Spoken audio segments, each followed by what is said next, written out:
ते 11 वाजता इथं बसवले. 11 वाजल्यापासून बसलेलो आहे मी.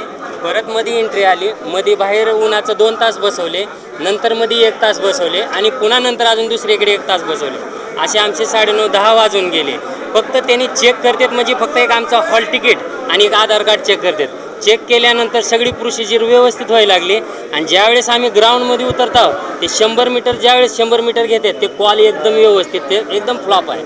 आणि आधी ते काय आम्हाला माहीत नाही, त्यांच्या नियोजनानुसार फ्लॉप म्हणजे कसं सर, ते जे कॉल देतात का, एक UP बिहारचा 18 ते 20 वर्षाचा विद्यार्थी आहे तिथं बसले. मी विचारलो तिथं तू कुठलं आहे, तर UP बिहारचं आहे म्हणले. UP बिहारचा मुलगा 20 वर्षाच्या येऊन आम्हाला कॉल देत आहे.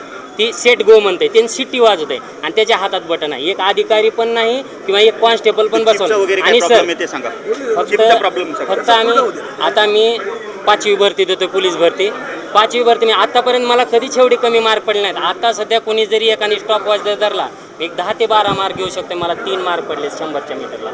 सगळ्यात म्हणजे 100 मीटरला एवढा मोठा प्रॉब्लेम आहे. गृह खातं आणि सरकार आपल्याच बेरोजगारांच्या जीवाशी कसं खेळतंय त्याचं एक उत्तम उदाहरण आहे. नाही सर, मग एका बाजूला बेरोजगार नाही, त्यांना रोजगार नाही, त्या नोकऱ्या बिचारी. आता लातूरहून मुलं इथे वाशिमला का, तर इथे वॅकन्सीज असतील त्याच्यामध्ये मी सिलेक्ट होईल.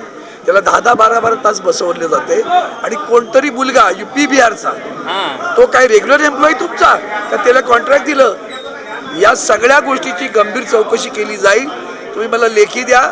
अधिवेशनामध्ये शिवसेना उद्धव बाळासाहेब ठाकरे पक्षाच्या आमदारांना याबद्दलचा आवाज उठवण्यासाठी मी विनंती करेन. एवढं शब्द तुम्हाला. अजून एक विनंती आहे सर, ही भरती ही डबल घेण्यात यावी सर. कारण ही माझा प्रश्न एकट्याचा नाही, 4,500 विद्यार्थ्यांचा प्रश्न आहे. जर असं जर वाटेल तर त्यांनी उद्याच्या ग्राउंडला आल्यानंतर परत तुम्ही प्रत्येक पोरांशी विचारू शकता की प्रत्येक मुलांचा प्रॉब्लेम आहे सर.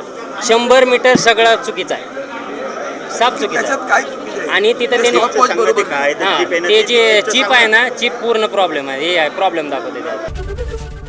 ABP माझा, उघडा डोळे बघा नीट.